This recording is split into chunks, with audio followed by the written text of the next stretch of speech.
mais ñuy seetaan un peu partout à travers exactement le monde et à l'international alors dañu daaj ñëw si ñay ponk li si gën a fës bokk na jëm si mbiru ki nga xam ne que mooy justement Cheikh Yérim Seck li nga xam ni itam moo ko daal di méngaleeg ak Mimi Touré ma ni kon nag la décision de justice nag wàcc na ko des na ko daal di faram-fàcce lu yàgg du dara incha allah si biir li nga xam ne que moo di waxtaan wi de suñu ay ponk itam gis na la gën a fës bokk na si mbiru ki nga xam ne que moo di Farba Ngom li nga xam ni itam doon na ko daal di sàkku si kanam yoon ak wala yoon mu dina ko daal di gànkal c'est-à-dire justement la liberté provisoire des na ko daal di faram-fàcce dañ daaj ñëw si mbiru ki nga xam ne que moo di Bachir Fofana ak ki nga xam ne que moo di El Malick Ndiaye après la convocation de El Malick Ndiaye Bachir Fofana daal di koy jàll li nga xam ne que moo di kaso dañ daaj ñëw itam si rebondissement yi allant dans sens Assemblée nationale Cheikh Diba mi ngi fa woon dañ daal di ñëw si li nga xam ne que moo di rebondissement yi waaye itam ba si tey jii yemook session ñeexitalu session bi dañ daaj ñëw itam ba téléspectateurs yi par rapport ak li nga xam ne que moo di justement mbiru kii Mame Mbaye Niang ak ki nga xam ne que moo di Ousmane Sonko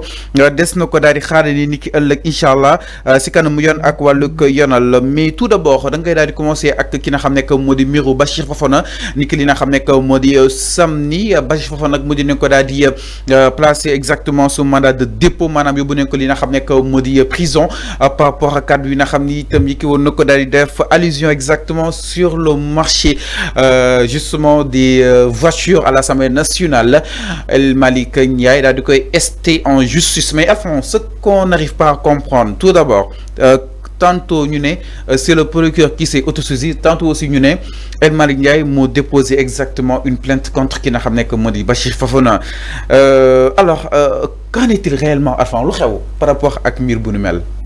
Oui, les deux à la fois, c'est-à-dire qu'il faut donner la bonne information aux gens. C'est vrai que le procureur s'est autosaisi, mais d'abord fait que plainte pour El Malick. La plainte existe bel et bien, donc comme on veut le faire croire aux gens, ni que plainte existe, il y a bel et bien une plainte de El Malick Ndiaye qui a été déposée par ses avocats, les maîtres Bamba Cissé et autres.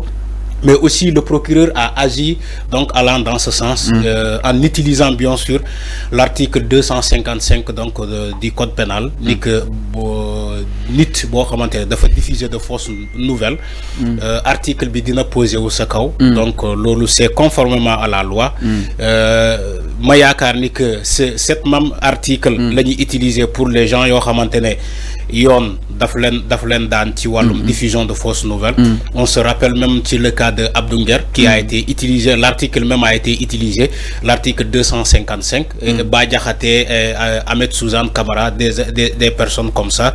On a toujours utilisé l'article 255 bi wax ci la diffusion de fausses nouvelles pour daan leen. C'est aujourd'hui le cas avec Bachir Fofana, mon procureur bien sûr et la justice, ils ont utilisé cet même article donc pour Monko donc Dan Tikanam yon que comme quoi que il a diffusé de fausses nouvelles à travers une information après par la suite il est revenu pour dire que oui c'est on lui a induit en erreur donc les informations qui lui étaient envoyées moi madame il n'avait pas pris le soin donc de vérifier ces informations avant de les diffuser à travers la presse. Donc Bachir Fofana reconnaît même avoir fait donc une faute donc grave, malheureusement une faute, certes c'est une faute politique mais ça a toujours été condamné par cet article 255. Alors là où on parle justement délit de presse, là aussi on parle justement de diffusion de fausses nouvelles, c'est-à-dire comment c'est concrètement. Alors le délit de presse, le délit de presse de fausses nouvelles. Oui, peut-être il a été induit en erreur.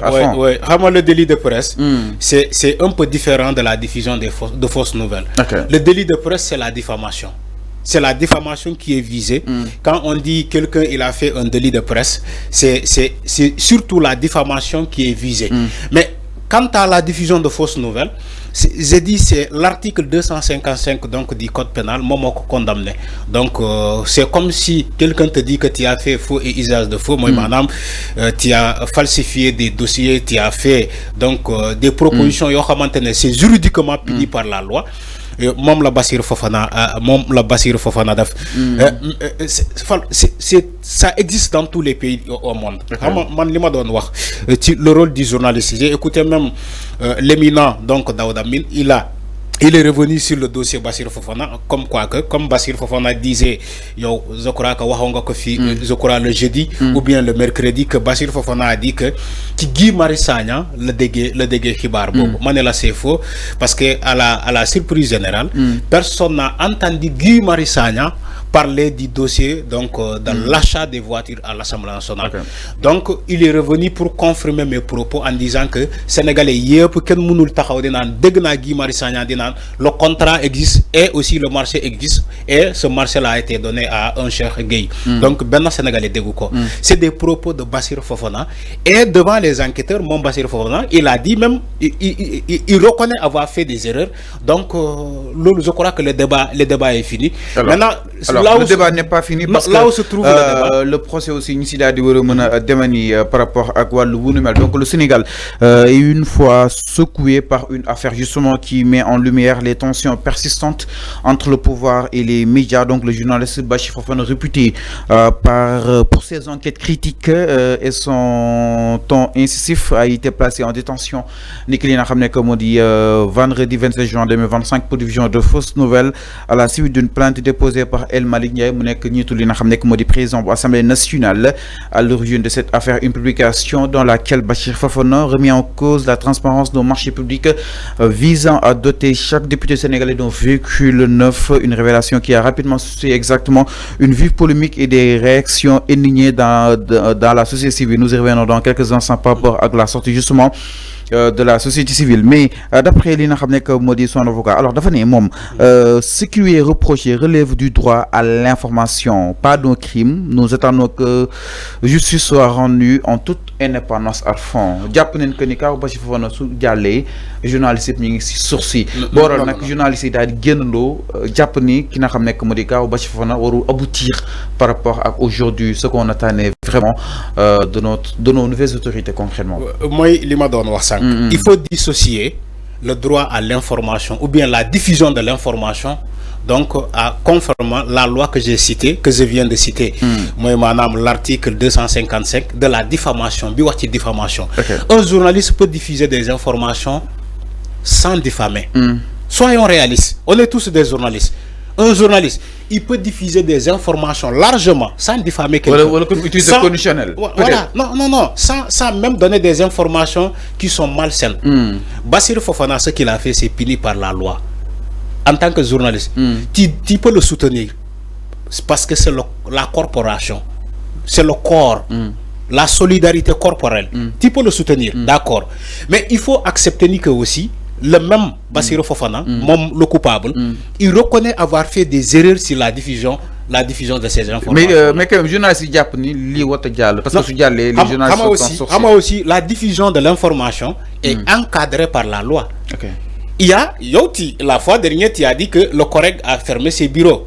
Moi, madame, le conseil pour l'observation donc des règles d'éthique et de déontologie, le COREG. Donc, mais il y a des structures qu'on a mises en place pour madame canaliser le droit à l'information, pour canaliser aussi les journalistes dans le traitement de l'information, canaliser les journalistes dans la diffusion de cette information. Okay. Maintenant, pourquoi le COREG ne sanctionne pas ces arts de pratique? Ça fait défaut. Parce qu'il y a le Synpics aussi. Voilà, Synpics est là. Pourquoi il y a aussi CAP. Voilà, le CAP, tu viens de citer. Il y a même l'association de la presse sportive, la presse des jeunes reporters. Le CRG. Voilà. Mais il ne condamne jamais un journaliste qui a diffusé de fausses informations. On se pose la question. J'ai entendu même mon confrère Serigne Saliou Gueye, il parlait largement de ça. Donc ça pose problème.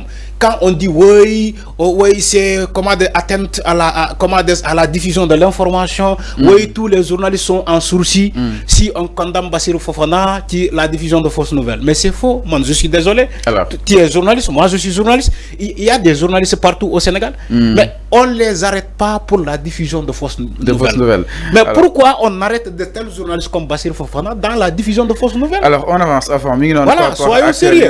Même Alioune il est d'accord. Alioune par rapport à li nga xam nekk justement ça sorti donc le point exactement sur l'affaire Bassirou Fofana après sa mise en détention depuis vendredi. Alors Arfan, parlons d'Alioune du côté de la région.